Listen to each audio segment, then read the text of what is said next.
Okay guys, so we're finally here sa Siargao.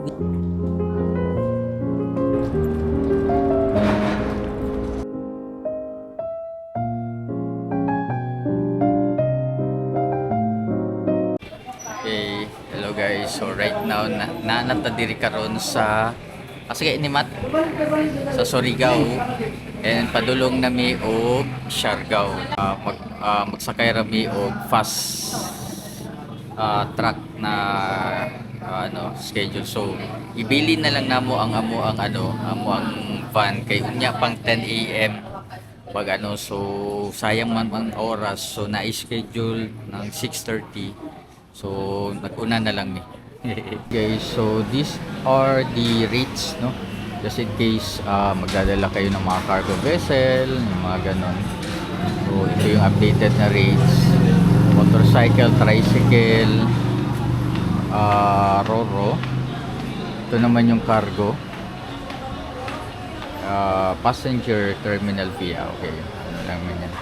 So ito yung cargo handling tariff nila. Kayo na lang, just in case magdadala kayo ng sasakyan or truck or ano pa man, at least mayroon kayong idea kung magkano. So this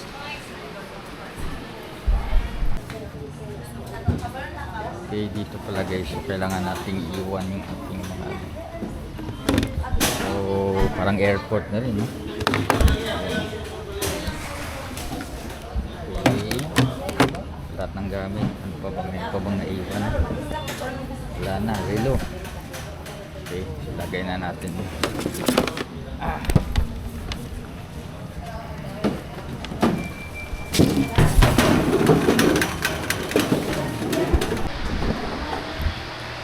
Okay guys, so to be fair naman, maganda yung ano nila dito, yung kanilang port, no? And meron din mga kainan just in case, pero usually puro mga snacks ang nandito. So maghihintay na lang kami ng siguro mga 40 minutes. Ayun, pwedeng kumain, no? Merong 7-Eleven. Ayun.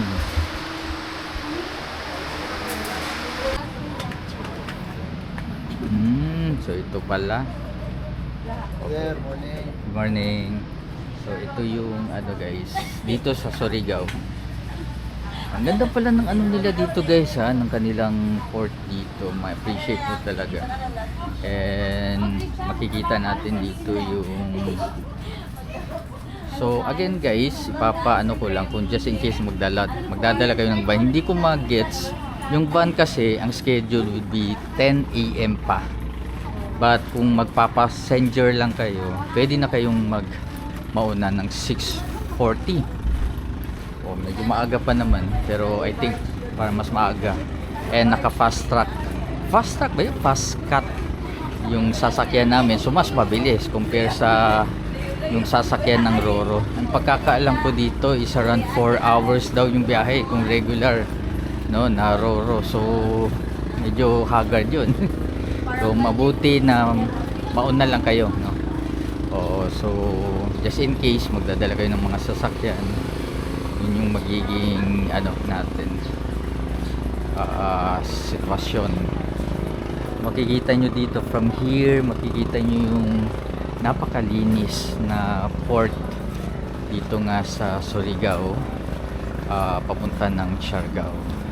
At least, di ba, talagang dinevelop nila kasi nga naman halos lahat foreigner kasi yung pumupunta dito, so kailangan talaga presentable, no, yung lugar na pupuntahan or dadaanan ng mga foreigners before makakapunta ng Siargao.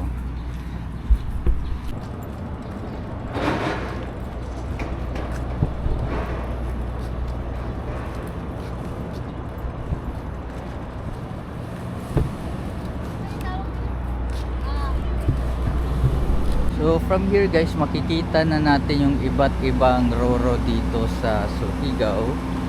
I guess papunta rin to ng ano ng Siargao kasi merong mga embark dun. Yun, merong Fujitsu.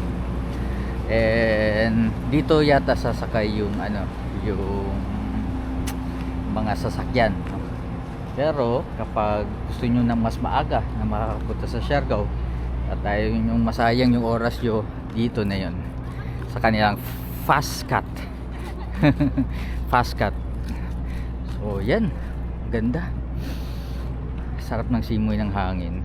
And syempre dito tayo sa Surigao, talagang nakaka-amaze. Malinis dito guys ha. So tingnan nyo naman, o diba, malinis yung kanilang tabing dagat.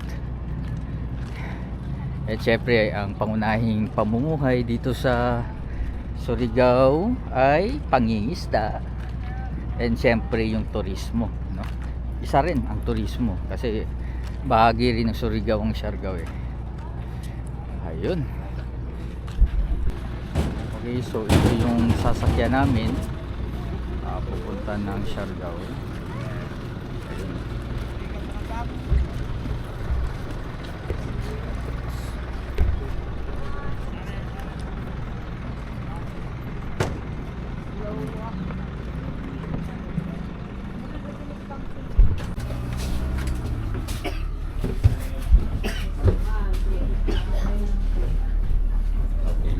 Ay, fully air condition pala dito.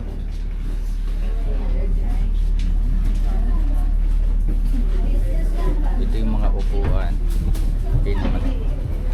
Pwede na. Upat. Asa man ta? Taplinta. Ay, open ang kortina. Ay, taplinta ko. Okay, so from here guys, makikita nyo na yung iba't ibang klase ng mga pamamahay dito sa may Surigao. And we have two fast ship, no? Pero yung isa parang puno na. Ito naman daw medyo konti lang daw yung sasakay dito. So makikita nyo dito yung iba't ibang klase ng mga cargo, gaya ng mga bike dito guys. So makikita nyo. Ayun, no? So basically maghihintay na lang kami. And ang biyahe pala is 1 hour and 45 minutes ang biyahe. So mabilis lang. Fast track.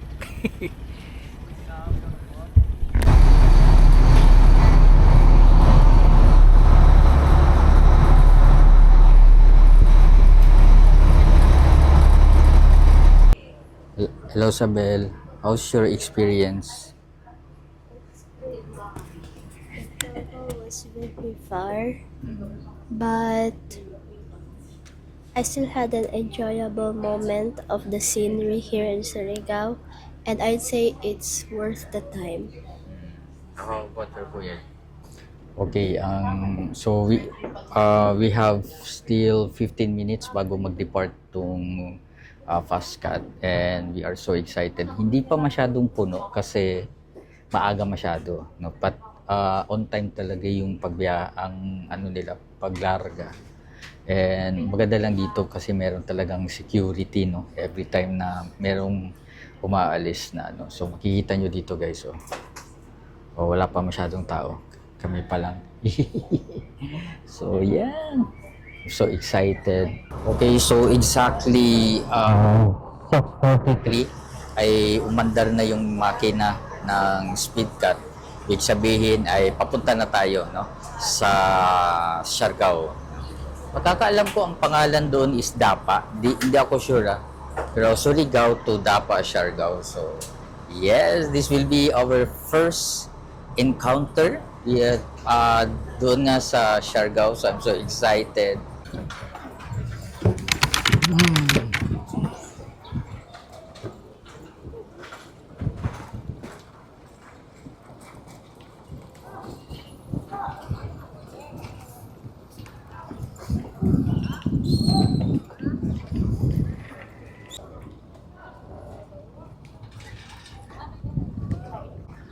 Okay guys, so we're finally here sa Siargao with my princess. Hello. My first time sa Siargao, tapos kauban pa dyan ako ang princess. Hello. Blessing kayo, di ba princess, no? Yes. Oo, so right now ay papunta na tayo sa ating ngayon sa ating resort. And by the way guys, ang rate pala dito is around 450 pesos kung adult. Yung bata around 300 plus, no? So yun yung ating rates. papunta dito. Very ano naman, okay naman siya kasi almost 2 hours nga yung biyahe. Ang haba. Grabe. It's true. Napagod ka? At least doon sa speed cut, doon tayo nakatulog, no? Oo, di ba?